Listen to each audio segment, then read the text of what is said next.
My name is Amanda, and at 34 years old, I finally achieved my dream of buying a $2 million home after years of hard work and sacrifice.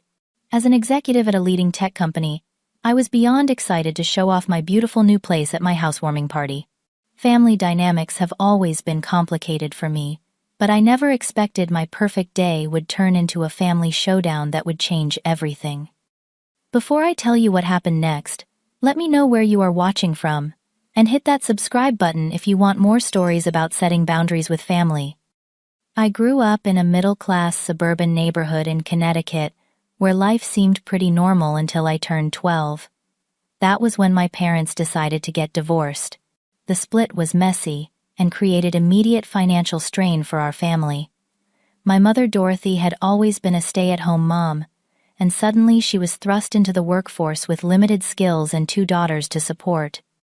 My sister Bridget was 3 years older than me, and had always been our mother's favorite. It was never said explicitly, but the signs were obvious to anyone paying attention. Bridget looked more like our mother shared her interests, and had the same outgoing personality that made her the center of attention at family gatherings. I was quieter, more studious, and took after my father in both appearance and temperament. When the divorce happened, those dynamics intensified. My mother leaned heavily on Bridget for emotional support, treating her more like a friend than a daughter. Meanwhile, I threw myself into academics, seeing education as my ticket to independence. While Bridget was dating and partying through high school, I was earning straight A's and applying for every scholarship I could find. The hard work paid off when I received a full scholarship to a prestigious university to study business and computer science. My mother barely acknowledged the achievement, mentioning it only in passing to relatives, while spending hours on the phone discussing Bridget's latest boyfriend drama. I worked throughout college, taking on internships during the summer and part-time jobs during the school year to cover my living expenses. Meanwhile, Bridget dropped out of community college at 21 when she got pregnant with her first child, Zoe. Our mother was surprisingly supportive, converting our childhood home into a space for Bridget and her baby, talking endlessly about how being a grandmother was her greatest joy. I continued pushing forward with my education and career, determined to build something for myself. After graduating with honors, I landed an entry-level position at a growing tech company. The hours were long and the work was challenging, but I thrived in the environment. Over the next 10 years, I climbed the corporate ladder through a combination of technical skill, business acumen, and sheer determination. Each promotion came with more responsibility and better compensation, allowing me to build significant savings for the first time in my life. During those same 10 years, Bridget had 3 more children with 2 different fathers. Grace came 2 years after Zoe, then Lily, 3 years later, and finally, Harper just last year. Each new child seemed to coincide with a new financial crisis. And each time my mother would call me with the same refrain: "Your sister needs help, and family has to stick together." The pattern became painfully predictable. Bridget would make impulsive financial decisions, from leasing luxury cars she couldn't afford to moving into apartments beyond her budget. When the consequences inevitably caught up with her, our mother would contact me, explaining why it was my responsibility to bail Bridget out. Over the years, I paid her rent when she faced eviction-covered car repairs, when she needed transportation for the kids, and funded school expenses when she claimed she couldn't afford them. Each time I helped, I told myself it would be the last time. Each time I convinced myself I was doing it for my nieces, not for my sister who refused to learn from her mistakes. And each time my resentment grew a little deeper. 3 years ago, I made a decision that changed everything. I accepted a senior executive position that required relocating to another city, 4 hours away from my family. My mother acted as though I was abandoning them, while Bridget seemed genuinely panicked at the idea that her safety net would no longer be readily accessible. I assured them both I would visit regularly, but privately I welcomed the physical distance as a chance to establish some emotional boundaries as well. The move coincided with a significant salary increase and bonus structure that substantially boosted my net worth. For the first time, I began seriously considering buying a home rather than renting. I had always been careful with money, investing wisely, and living below my means. Now, approaching my mid-30s, I felt ready to put down roots and create the sanctuary I had always dreamed of. My house hunting journey lasted nearly a year. I viewed dozens of properties, but nothing felt quite right until my realtor called about a new listing that had just hit the market.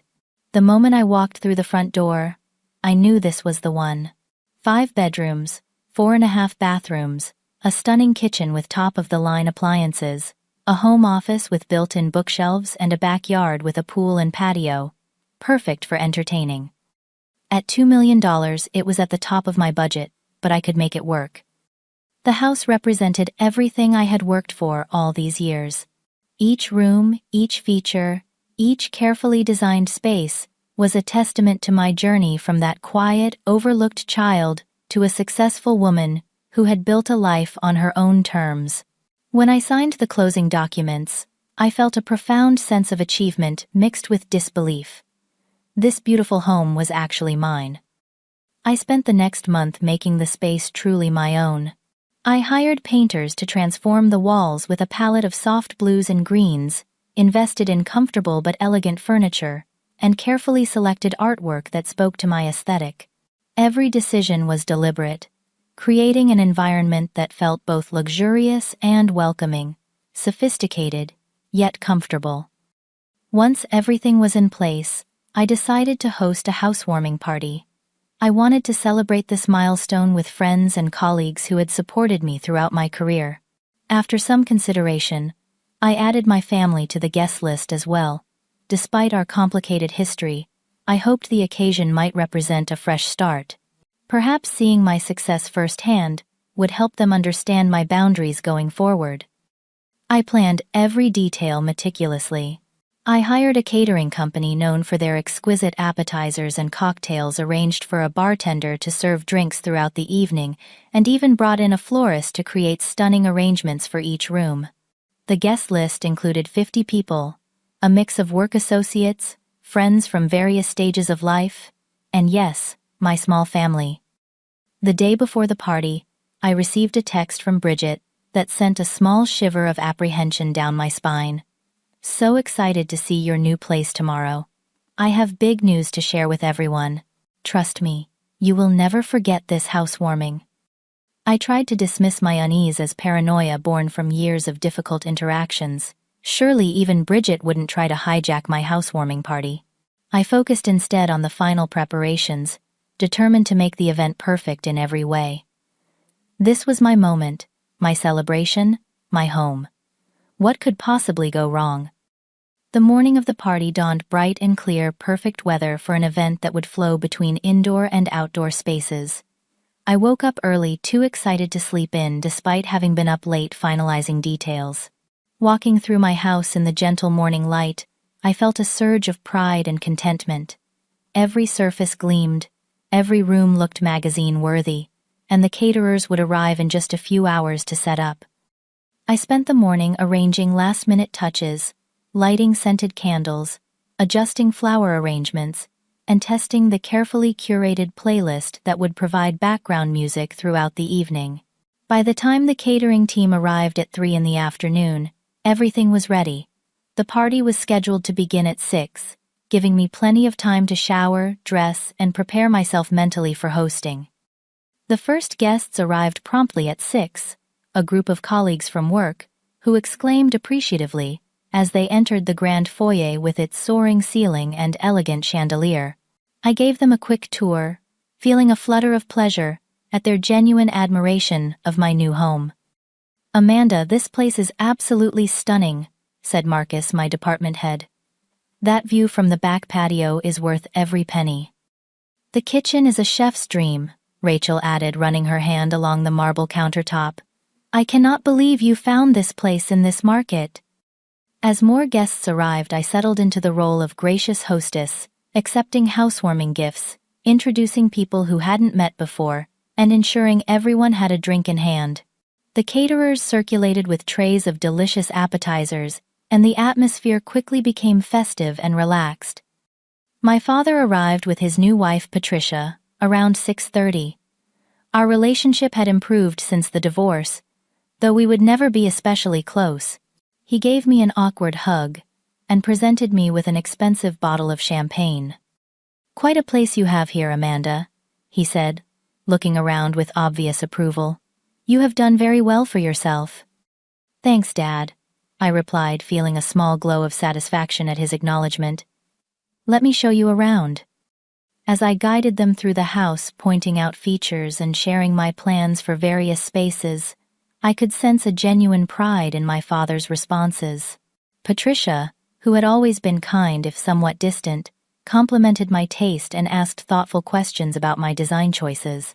For a brief moment, I allowed myself to enjoy this rare experience of parental approval without complications. The caterers had outdone themselves with an impressive spread. Elegant platters of prosciutto-wrapped asparagus miniature crab cakes with lemon aioli, mushroom arancini, and Thai chicken skewers circulated continuously. The bartender created signature cocktails, named after rooms in the house, a touch my guests particularly enjoyed. The French doors leading to the back patio were open, allowing people to drift between the cool air conditioning inside and the pleasant evening breeze by the illuminated pool. Standing in my living room, watching my guests mingle and enjoy themselves in my beautiful new home, I felt a moment of pure accomplishment. This was what I had worked so hard for all these years, not just the house itself, but the life it represented. I had created this success through my own efforts, overcoming every obstacle, and proving to myself that I was capable of achieving my dreams. The moment of contentment shattered when I heard my mother's voice in the entryway. She had arrived alone much earlier than I had expected. I took a deep breath, fixed a smile on my face, and went to greet her. "Mother, welcome," I said, leaning in for the obligatory hug. "I am so glad you could make it." Dorothy gave me a quick, perfunctory embrace before her gaze swept critically around the foyer. "My goodness, Amanda. This is certainly excessive for one person, is it not? All this space for just you." Before I could respond, she brushed past me into the living room, her eyes taking inventory of every piece of furniture, every decoration, every sign of what she would undoubtedly consider unnecessary luxury. I followed behind, already feeling the familiar tension headache beginning to form. "Where are the spare bedrooms?" she asked abruptly, turning to face me. "And what is your guest policy? Do you have a schedule for when family can visit?" "I have 4 guest bedrooms," I replied carefully. "And I do not have a formal policy, but I would expect guests to arrange visits in advance, as most people do." My mother nodded absently, already turning away to examine a piece of artwork on the wall. I noticed her checking her watch, and then pulling out her phone. "Excuse me a moment. I need to make a quick call." I moved away to attend to other guests, but could not help overhearing snippets of her conversation. "Yes, it is perfect. Plenty of room. The kids will love it. Just wait until you see it." A cold knot of apprehension formed in my stomach. She was clearly talking to Bridget, and something in her tone set off warning bells. I tried to dismiss my concerns and focus on my other guests, but found my attention repeatedly drawn back to my mother, who was now wandering through the house with the air of someone taking inventory. Rachel, my closest colleague and friend, pulled me aside near the kitchen. "Your new place is amazing, Amanda, and I am really proud of you for including your family, despite everything you have told me. That could not have been an easy decision." I smiled gratefully. Rachel had heard many stories about my family dynamics over late-night work sessions and weekend brunches. "Thanks. I am trying to establish new patterns now that I have this physical distance. Clear boundaries, you know." Rachel squeezed my arm supportively. "Boundaries are good. Just remember what you always tell our team about not rewarding bad behavior with attention." Her words reminded me of previous family gatherings that had ended with me feeling used and unappreciated. The time Bridget had announced at my MBA graduation dinner that she was pregnant with her 3rd child, effectively redirecting all attention from my achievement. Or the Christmas, when my mother had spent the entire meal discussing how I needed to contribute to a fund for Bridget's new car, despite having just paid for emergency dental work for Grace the month before. My troubling thoughts were interrupted when I noticed my mother in one of the upstairs bedrooms. The door left ajar as she rearranged the decorative pillows on the bed and moved a small side table from one wall to another. "Mother, what are you doing?" I asked, trying to keep my voice light despite my growing concern. "This room gets the morning sun, does it not? It would be perfect for the girls. The bed is a queen, which is big enough for Lily and Harper to share for now. We could put a desk under the window for Zoe's schoolwork." "The girls. Mother, are you planning a visit with Bridget and the kids that you have not mentioned to me?" My mother waved her hand dismissively. "You will understand soon enough. Let us rejoin your party. When is Bridget supposed to arrive anyway? She should have been here by now." I felt increasingly uneasy as I escorted my mother back downstairs. Just then my phone vibrated with a text message from Bridget running late. "Save the announcement for when I get there." What announcement? The knot in my stomach tightened further, but I pushed my anxiety aside as best I could. This was my housewarming party, my special day to celebrate a major milestone. I would not allow my family's dynamics to overshadow that. For the next hour, I circulated among my guests, accepting congratulations and sharing anecdotes about the house hunting process and my plans for the property.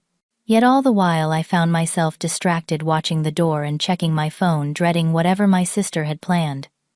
Several guests began asking about the rest of my family, having met my father and mother but noticing the absence of my sister. Each time I explained that she was running late, hoping my fixed smile concealed my growing apprehension. Inside, I was torn between family loyalty and the need to protect myself from what experience suggested would be another instance of having my boundaries trampled. As the evening progressed, the atmosphere remained festive, but I found it increasingly difficult to enjoy my own party. Each time the doorbell rang, I felt a spike of anxiety, wondering if this would be the moment when my sister arrived to deliver her mysterious announcement. At precisely 8:15, the front door burst open with dramatic flair. Bridget had arrived, and as always, she made sure her entrance commanded attention. Behind her trailed her 4 daughters, 14-year-old Zoe, 12-year-old Grace, 9-year-old Lily, and 4-year-old Harper.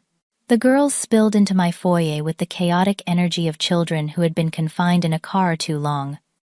"We are here," Bridget announced unnecessarily, her voice carrying through the house and causing heads to turn. "Sorry, we are late. Traffic was absolutely insane." I moved quickly to greet them, noticing that, despite her claims of financial hardship, Bridget carried a designer purse that had to cost at least $1,000. She was dressed in a trendy outfit that looked new, and her hair had clearly been recently highlighted at an expensive salon. These details registered in my mind even as I leaned in to give her the expected hug. "Welcome," I said, trying to sound genuinely pleased. "Let me introduce you to everyone." The children had already scattered. Harper, the youngest, was running her sticky fingers along my white sofa, while Lily had made a beeline for the dessert table. Grace stood sullenly by the door, tapping on her phone, and only Zoe hung back near her mother, offering me a small apologetic smile.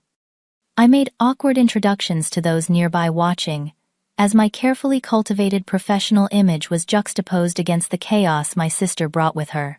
My colleagues regarded Bridget with polite interest, though I could see questions forming behind their eyes. My pristine home, which had looked like a design magazine spread just moments before, was rapidly transforming under the influence of my nieces. Before I could guide Bridget toward the food or engage her in controlled conversation, my mother appeared at my side, her face alight with anticipation. "Everyone, everyone," Dorothy called out, her voice cutting through the party chatter. "If I could have your attention, please. Bridget has a special announcement to make." The room gradually quieted as guests turned curiously toward my mother and sister. I stood frozen, a sense of impending doom washing over me, as Bridget stepped forward, beaming with excitement. "I have got amazing news," she declared, pausing dramatically to scan the room. "As of today, I have officially listed my house for sale because we are moving in with Amanda." The silence that followed was deafening. For a moment, no one seemed to know how to respond. Then hesitantly, a few people began to applaud, clearly confused, but assuming this must be a welcome development, since it was being announced so publicly. My mother stepped forward, wrapping an arm around Bridget's shoulders.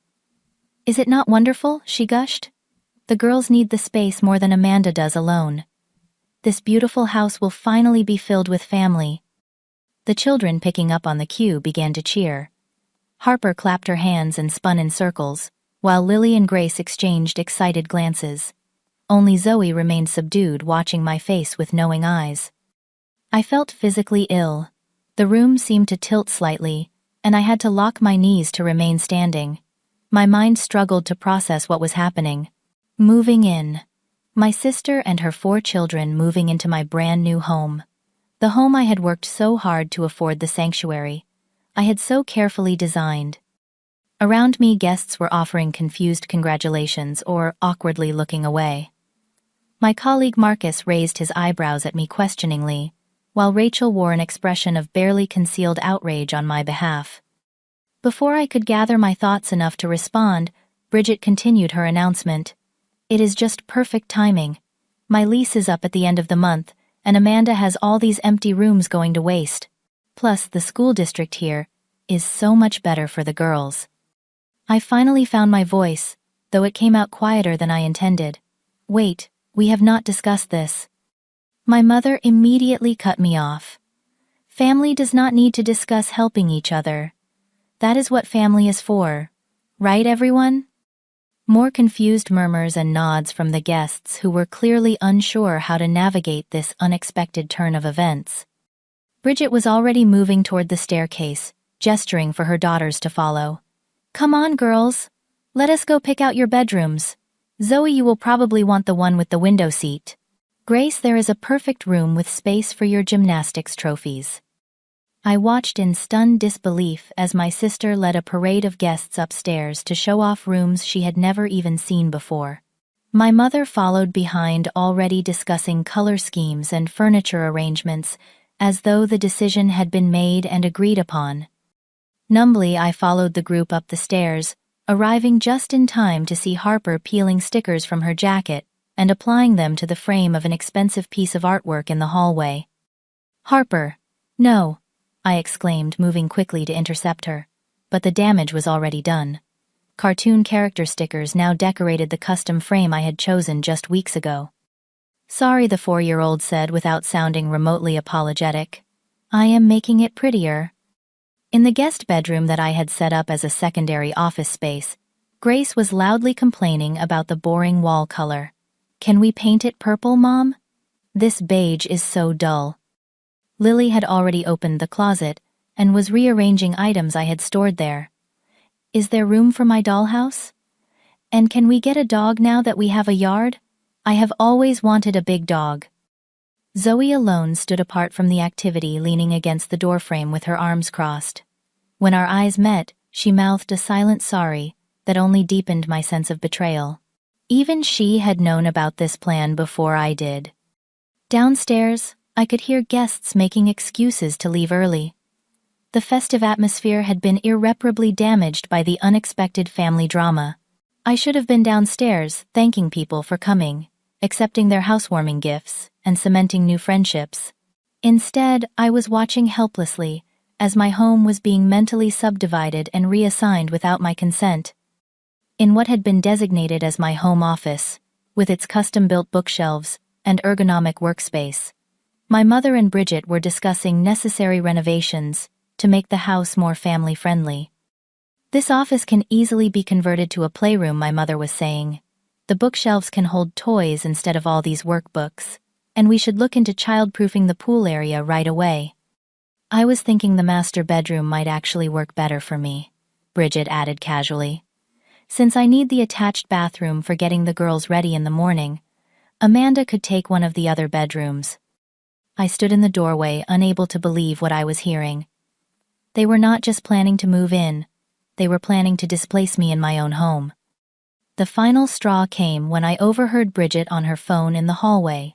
"Yes, Tuesday works. 9 in the morning.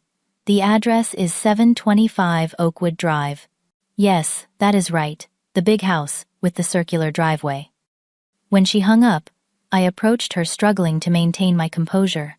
Who was that? Bridget smiled brightly. The movers. I have already scheduled them for Tuesday. I gave notice at my apartment yesterday, so we need to be out by the end of the week. Is that not exciting? The girls can start at their new school next Monday. I grabbed Bridget's arm perhaps more firmly than I intended, and pulled her into the kitchen away from the remaining guests and curious children. The catering staff discreetly moved to the far end of the space, sensing the tension. When exactly were you planning to ask me about this? I asked, keeping my voice low, but unable to disguise my anger. Bridget blinked at me with an expression of genuine confusion. Ask you? I knew you would say yes. You always help family. That is what you do. This is not helping with a car payment or school tuition, Bridget. This is my home that I bought. You cannot just announce you are moving in without even discussing it with me first.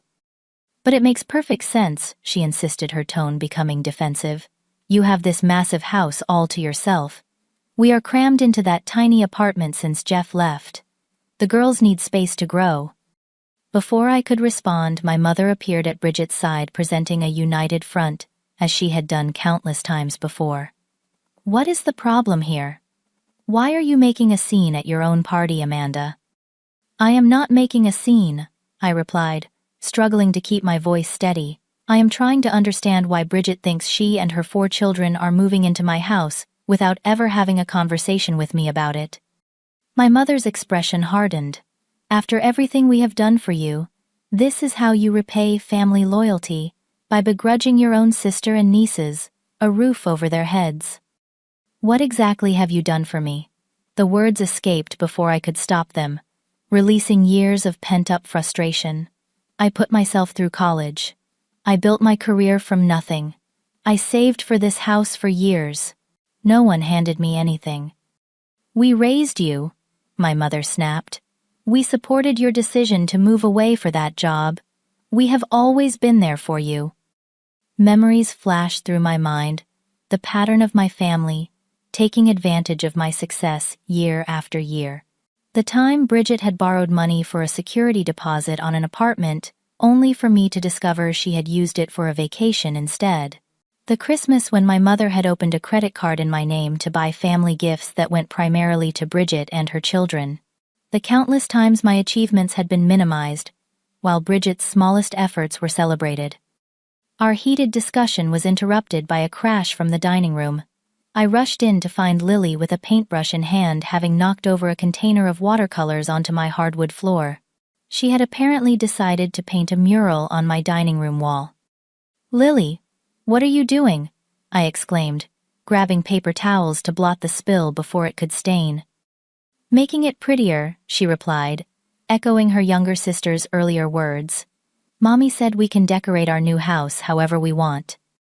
My mother appeared behind me, placing a hand on Lily's shoulder. She is just making it feel like home, Amanda. Children need to express themselves creatively. This is already someone's home, I said through gritted teeth. Mine. Returning to the kitchen, I overheard Bridget on her phone again, this time clearly speaking to the moving company. Yes, I will need storage for some of the larger furniture items, she was saying. My sister has plenty of space in her garage. The realization struck me like a physical blow. You have already sold furniture, assuming you could store things in my garage. Bridget at least had the grace to look slightly embarrassed. Just a few things. The dining set, my bedroom furniture. Things that would not fit with your decor anyway. I felt a steadying hand on my arm and turned to find Rachel, concern evident in her expression. Amanda, do you need help with anything? She asked pointedly, her gaze flicking between me and my family members. Before I could respond, my mother stepped forward, her voice sharp. This is a family matter. We can handle our own affairs. Rachel stood her ground. I am just making sure Amanda is okay with these sudden changes to her living situation. It seems like quite a surprise. My daughter knows the importance of family, my mother replied coldly. unlike some people who only think of themselves. Family works both ways, Rachel countered. Respect goes in all directions. I felt a surge of gratitude for Rachel's support, but the situation was rapidly spiraling out of control. My housewarming party, meant to be a celebration of my achievement, had devolved into a family confrontation with my professional colleagues as witnesses. In the living room, I found Bridget in tears, playing the victim for a small audience of remaining guests. "I just do not understand why she is being so difficult," she was saying. "It is not like she needs 5 bedrooms for herself. My girls deserve stability after everything they have been through with their fathers." My mother joined in adding fuel to the fire. "Amanda has always been the fortunate one. Good at school, good job, no children to support. If she wanted privacy, she could just buy another house. It is not like she cannot afford it." The last comment pushed me over the edge. Buy another house? I just spent $2 million on this one. A house I saved for, researched and purchased entirely on my own. A hush fell over the room at my outburst. In the awkward silence that followed, Bridget's phone rang. She answered it without hesitation, stepping away, but remaining within earshot. "Hi babe," she said sweetly. "Yes, I am at Amanda's now. The house is perfect, plenty of room for all of us, including you. The master bedroom has a walk-in closet you will love." I felt my jaw drop. Not only was Bridget planning to move herself and her 4 children into my home, but apparently her new boyfriend was part of the package deal as well. Just then, the doorbell rang. 2 of my neighbors had arrived with housewarming gifts, having been invited to stop by later in the evening for dessert. I greeted them mechanically, accepting their gifts while trying to maintain a facade of normalcy, despite the chaos unfolding around us. As I guided them toward the refreshments, I caught sight of Bridget in my living room, measuring the windows with a tape measure she had apparently brought with her. "These curtains will need to be replaced," she was saying to my mother. "They are not blackout, and Harper needs complete darkness to sleep through the night." Each new discovery about their plans pushed me closer to my breaking point. Years of suppressed resentment of being taken for granted, of having my boundaries ignored, welled up inside me. I had spent my entire adult life trying to be the responsible one, the successful one, the one who could be counted on in a crisis.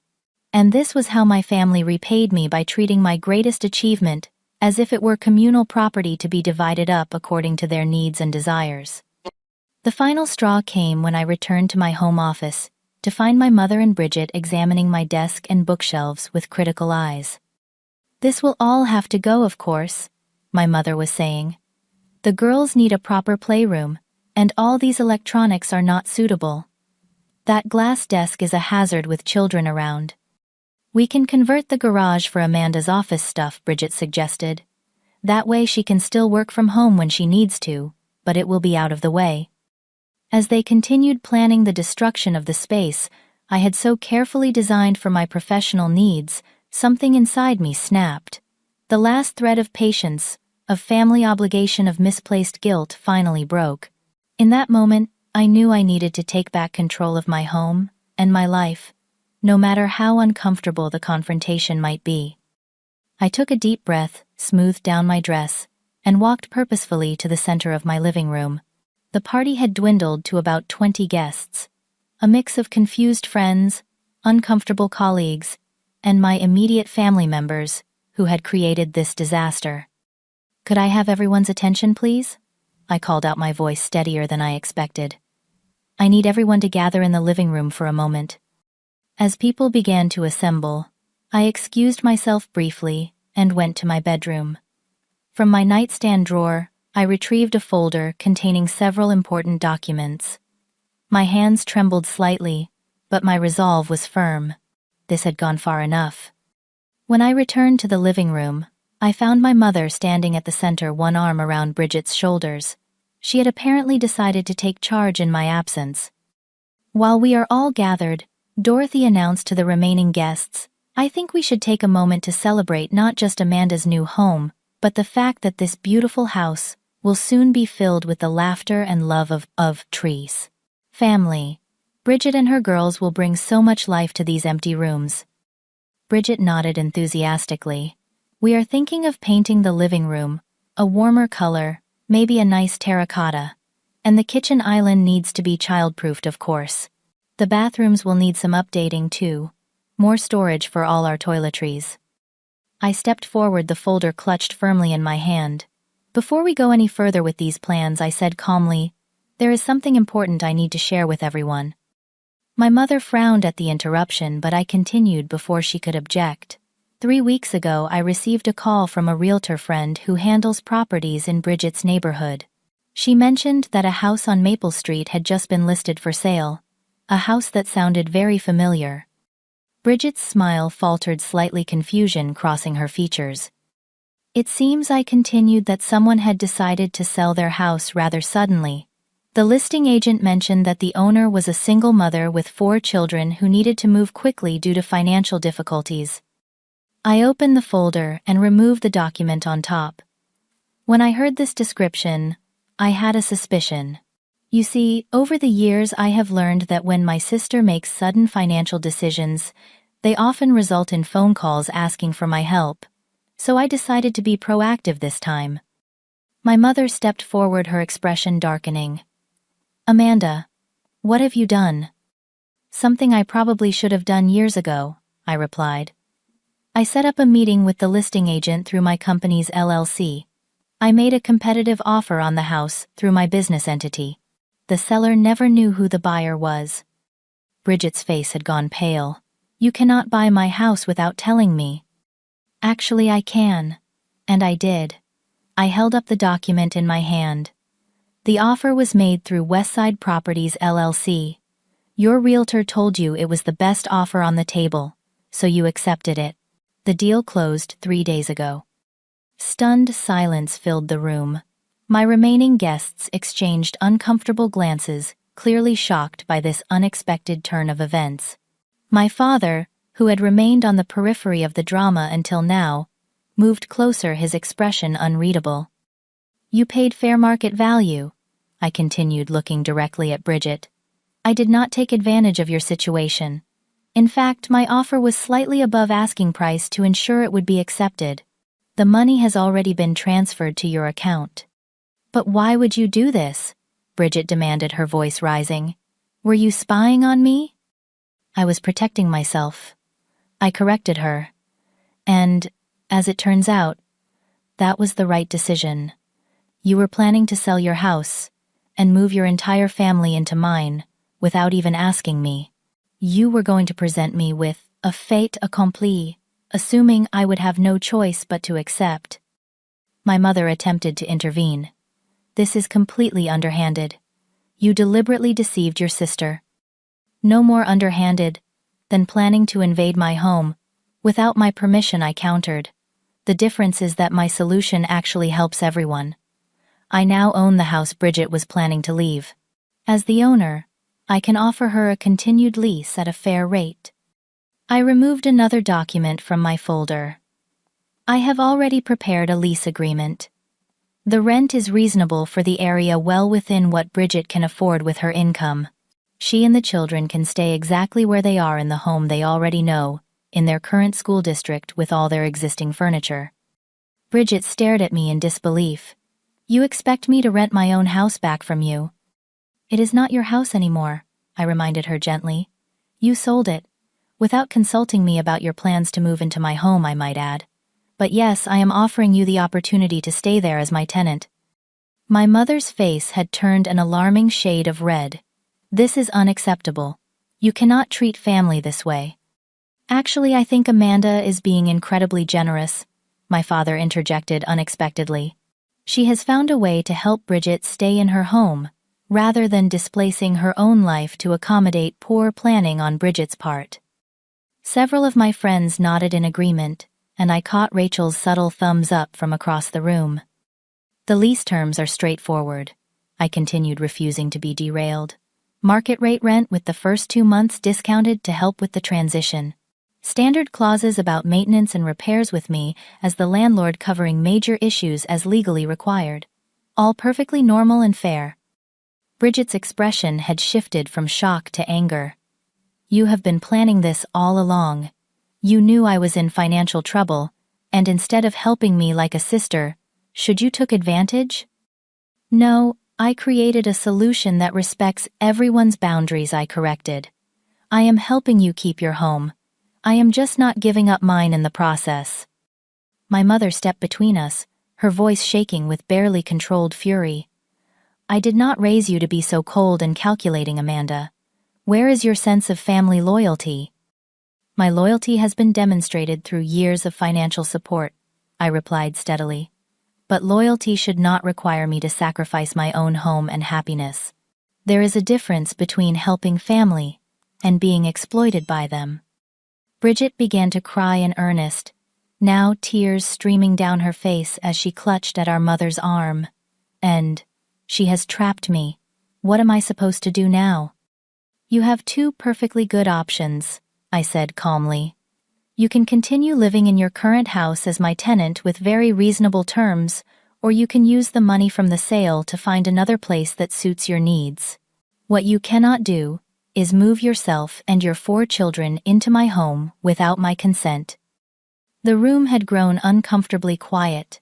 The remaining guests, witnessing a family drama none of them had expected to be part of. Even the children had stopped their activities, sensing the tension. This is ridiculous, my mother declared. Amanda, you need to fix this situation immediately. I met her gaze steadily. I already have. I am helping Bridget keep her home. I am just doing it on my terms, not yours. The silence that followed my declaration was absolute. For several long moments, no one seemed to know what to say. Bridget stood frozen. The lease agreement I had offered, still clutched in her hand, her expression, cycling rapidly between shock, anger, and disbelief. I cannot believe you would do this to your own sister, she finally said, her voice trembling. This is a new low, even for you. Purchasing a property as an investment and offering you favorable rental terms is hardly malicious, I replied. Would you prefer? I had let a stranger buy your house. Someone who might have evicted you immediately, or raised the rent beyond what you could afford. My response only seemed to infuriate her further. You should have just let me move in here. That would have been the decent thing to do as a sister. Without asking me first, without any discussion of boundaries, expenses, or duration, that is not reasonable, Bridget, and you know it. My mother made another attempt to intervene. There must be a way to undo this. Call your lawyer, reverse the sale. The sale is final, I said firmly. The documents have been filed, the money transferred. This is the reality we are now working with. As the implications of the situation began to sink, a curious shift occurred in the room. Several of my friends who had been watching the drama unfold with uncomfortable expressions now seemed quietly supportive of my position. My colleague Marcus gave me a subtle nod of approval, while Rachel had moved to stand symbolically at my side. Most surprising was the reaction of Zoe, Bridget's oldest daughter. She stepped away from her mother and siblings and moved to the center of the room. Mom, she said quietly, maybe we should listen to Aunt Amanda. It would be weird to leave our house anyway. I do not want to change schools again. Bridget turned to her daughter with an expression of betrayal. Zoe, whose side are you on? There should not be sides, Zoe replied, with a maturity beyond her 14 years. Aunt Amanda is offering to let us stay in our house. Is that not what matters? A few of the remaining guests began to discreetly gather their belongings, clearly feeling they had witnessed more family drama than they had bargained for. I made no move to stop them, understanding their discomfort. The situation became even more complicated when the front door opened and a man in his early 30s walked in without knocking. Hey babe, sorry I am late, he called to Bridget. Traffic was insane. Did you tell them our news yet? This, I presumed, was the boyfriend who had also been planning to move into my home without my knowledge or consent. He stopped short when he sensed the tension in the room, looking around in confusion. Jake, Bridget said, her voice strained, we need to talk outside. As they stepped onto the front porch, I found myself momentarily alone with my mother, who regarded me with cold disappointment. I always knew you were selfish, Amanda, but I never imagined you would stoop this low to prove a point. This is not about proving a point, I replied wearily. This is about setting healthy boundaries after years of having mine ignored. I want to help Bridget. I truly do. But I will not be ambushed in my own home and expected to upend my life without even being consulted. My father approached, having overheard our exchange. Dorothy, the girl has a point. Bridget should have discussed this with Amanda before making plans. Of course you would take her side, my mother snapped. You always encouraged her independence to the point of selfishness. I encouraged her to value herself, he corrected, something you might consider doing with both your daughters. My mother turned away, clearly unwilling to continue the conversation with him. Instead, she went to find Bridget outside, leaving me standing with my father in an unexpected moment of alliance. That was quite a chess move, he said with a hint of admiration. I had no idea you had it in you. Neither did I admitted. But I reached my breaking point. The party had effectively ended. Most guests had made their excuses and departed, leaving only a handful of close friends and family members. The catering staff was discreetly beginning to clean up, though the event had been scheduled to continue for another 2 hours. Bridget and Jake returned from their conversation, outside both looking subdued. My mother followed behind them, her expression grim, but somewhat resigned. Can we talk privately? Bridget asked, gesturing toward the kitchen. Just you and me. I nodded and followed her, relieved at the prospect of a rational conversation without our mother's interference. Once we were alone, Bridget leaned against the counter, suddenly looking exhausted. Why did you not just tell me you knew about the house sale? She asked. Would you have told me about your plan to move in here if I had? She hesitated, then shook her head slightly. Probably not. Mom said it would be better to present it as a done deal, that you would feel too guilty to say no in front of everyone. And that does not strike you as manipulative? I asked quietly. Bridget sighed, running a hand through her hair. Look, I am in trouble, Amanda. Deeper than you know. I got behind on the mortgage payments months ago. The bank was threatening foreclosure. Why did you not come to me then, before things got so desperate? Because you always make me feel like a failure, she admitted. You have your perfect life, your perfect career, and now your perfect house. Do you know how hard it is to always be the screw-up sister? The honesty of her response caught me off guard. I do not think you are a failure, Bridget. I think you make impulsive decisions without considering the consequences. There is a difference. The lease, she said after a moment. Is it really fair? You are not going to suddenly jack up the rent or find some reason to evict us. The terms are more favorable than you would get from any other landlord, I assured her. The rent is below market rate, and there is a clause that gives you first right of refusal if I ever decide to sell.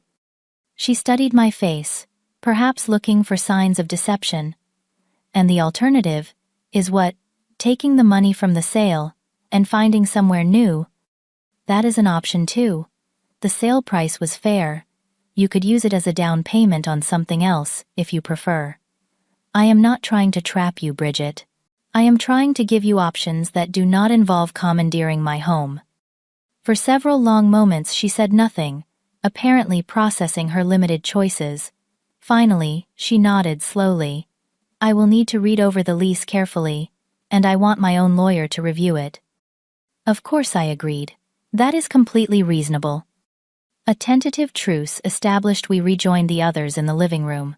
The children had settled somewhat, the initial excitement of potentially moving into the mansion, having given way to fatigue as the evening wore on. Zoe caught my eye and gave me a small smile that suggested she understood more than her mother gave her credit for. My mother was still coldly angry but seemed to recognize that her plan had been thoroughly derailed. I suppose we should be going, she announced stiffly. It is getting late and the girls have school tomorrow. As they gathered their belongings, Bridget approached me one last time. I will call you tomorrow about the lease, she said quietly. And Amanda, I am sorry about hijacking your housewarming. It was wrong. The apology, however, grudging, was unexpected. "Thank you for saying that," I replied. "It means a lot." After they left, only a small group of my closest friends remained, including Rachel, who immediately enveloped me in a supportive hug. "That was the most epic display of boundary setting I have ever witnessed," she said admiringly. "Are you okay?" The question made me realize I had been running on pure adrenaline for the past few hours. Now that the confrontation was over, I felt drained, but also strangely liberated. "I think I will be," I answered honestly, for the first time in a long time. My father and his wife offered to stay and help clean up, a gesture that touched me deeply. As we worked alongside the catering staff to restore order to my home, he spoke quietly. "You did the right thing, Amanda. It may not feel like it right now, but standing up for yourself was necessary.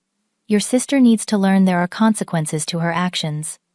By midnight, the house was once again clean and quiet. My remaining friends helped carry the last of the gift bags to my bedroom before saying their goodbyes. Rachel was the last to leave, giving me one final hug at the door. "Your home is beautiful," she said, "and it is yours. Never forget that you earned this." After locking the door behind her, I stood alone in my entryway, emotions washing over me in waves, relief that I had stood my ground, guilt that it had come to such a confrontation, sadness that my family relationships were so complicated. But beneath it all, a profound sense that something fundamental had changed tonight. For the first time in my adult life, I had set a boundary with my family and held firm when they tried to cross it. I walked slowly through the quiet rooms of my home, turning off lights and straightening cushions that had been displaced during the party. In each space I could still hear echoes of Bridget and my mother planning how they would transform it, as if my preferences and needs were irrelevant. But now those plans would never materialize. This home remained mine, a sanctuary I had created for myself. As I prepared for bed, physically and emotionally exhausted from the day's events, I felt no triumph, no sense of having won against my sister. Instead, I experienced something quieter but more profound, the peace that comes from finally standing up for yourself after a lifetime of accommodation. 1 month after the disastrous housewarming party, I sat on my back patio watching the sunset reflect on the pool's surface. So much had changed in those 4 weeks, both in my circumstances and in my understanding of family dynamics. Bridget had ultimately accepted the lease agreement after having her lawyer review it. She and the girls remained in their home now, technically my investment property. The transition had not been entirely smooth, with several tense phone calls and one tearful confrontation before she fully accepted the new arrangement. But we had reached a workable solution that protected both her needs and my boundaries. Initially, I had struggled with guilt over my actions. Had I been too calculating, too cold in my approach? The doubts would creep in late at night, making me question whether I had irreparably damaged my relationship with my sister. But with time and reflection, I recognized that my response, while perhaps unorthodox, had been proportionate to years of boundary violations. The most surprising development had been the changes in Bridget herself. As part of our agreement, she had begun working with a financial counselor I had recommended through my company. The initial sessions had been rocky, with Bridget resistant to examining her spending habits and financial choices, but gradually she had started implementing some of the recommended changes. She had sold her luxury car for a more practical model, consolidated her credit card debt, and even set up a modest savings account for emergencies. My mother had maintained a chilly distance for the first 2 weeks, calling only to inform me that I had broken Bridget's heart and destroyed family trust. But even her rigid position had softened somewhat when she saw that my arrangement with Bridget was actually providing more stability than her original plan would have. She still made pointed comments about family loyalty during our infrequent calls, but the outright hostility had diminished. My relationship with my nieces had evolved in unexpected ways. Zoe, who had shown unexpected maturity during the confrontation, had begun reaching out to me directly. We had started a tradition of Sunday morning video calls, where we would discuss her schoolwork, her aspirations for college, and her observations about family dynamics. I saw in her a thoughtfulness and resilience that reminded me of myself at that age. Even the younger girls seemed to be adjusting to the new normal. When I visited their home rather than them invading mine, the interactions were more positive. Grace had proudly shown me her latest gymnastics medals. Lily had drawn me a picture that now hung on my refrigerator, and little Harper had climbed into my lap for a story, without leaving sticky fingerprints on my clothing. My home had become the sanctuary I had always intended it to be. I entertained friends regularly, hosted a small dinner party for colleagues, and even established a monthly book club gathering. Each of these events reinforced that this space was mine, to share on my terms with people who respected my boundaries. The professional impact had been positive as well. Standing firm in my personal life had translated into more confidence at work. I found myself speaking up more in executive meetings, pushing back on unreasonable deadlines, and advocating more effectively for my team. Several colleagues had commented on the change, including Rachel, who jokingly referred to me as the boundary boss in private conversations. Perhaps the most significant change had come in my conversation with Bridget 3 weeks after the housewarming. We had met for coffee at a neutral location, both of us nervous, but determined to find a way forward. "I have been thinking a lot about why I was so angry," she had admitted, staring into her cup. "And I realized it is because you broke the pattern. You were always the one who fixed everything, who sacrificed, so I did not have to face consequences. That pattern was not healthy for either of us," I had replied gently. "I know that now. And I cannot believe I was going to move into your house without even asking. Who does that?" "Someone who has been taught that her needs automatically outweigh others," I suggested. "We both learned unhealthy lessons growing up, Bridget. I learned that my value came from achievement and helping others, while you learned that being in crisis would get you attention and support." She had looked up at me then, with real recognition in her eyes. "Mom really did treat us differently, did not she? I always thought you were the favorite because you were successful, but now I see she expected you to be the responsible one, while I got to be the one who needed rescuing." That conversation had marked a turning point in our adult relationship. For the first time, we were seeing each other clearly, acknowledging the patterns that had shaped our interactions for decades. It did not instantly repair all the damage or erase the lingering resentments, but it created an opening for something healthier to develop. I had also established new traditions that honored these evolving relationships while maintaining appropriate boundaries. Sunday dinners at my house once a month gave us structured family time without the expectation of unlimited access to my space. I had set up a college fund for each of the girls, a more sustainable way to support their futures than the emergency bailouts that had characterized my financial relationship with Bridget in the past. My father had expressed quiet pride in my standing firm. During a recent lunch, he had confided that he regretted not helping me establish healthier boundaries earlier in life. "I saw what was happening," he admitted, "but it was easier to let your mother handle the girls while I focused on work. I should have intervened when the pattern became so unbalanced." As I reflected on these changes, watching the sky shift from gold to deep purple, I recognized that setting boundaries had not destroyed my family as I had feared. Instead, it had created space for more authentic connections to develop. The relationships were more complex now, less defined by rigid roles and expectations, but also more honest. I had come to understand that true family support did not mean sacrificing your own well-being whenever asked. It meant finding sustainable ways to help that respected everyone's autonomy and dignity. Sometimes love meant saying no, establishing limits, and allowing others to experience the natural consequences of their choices. My journey of setting boundaries had only just begun.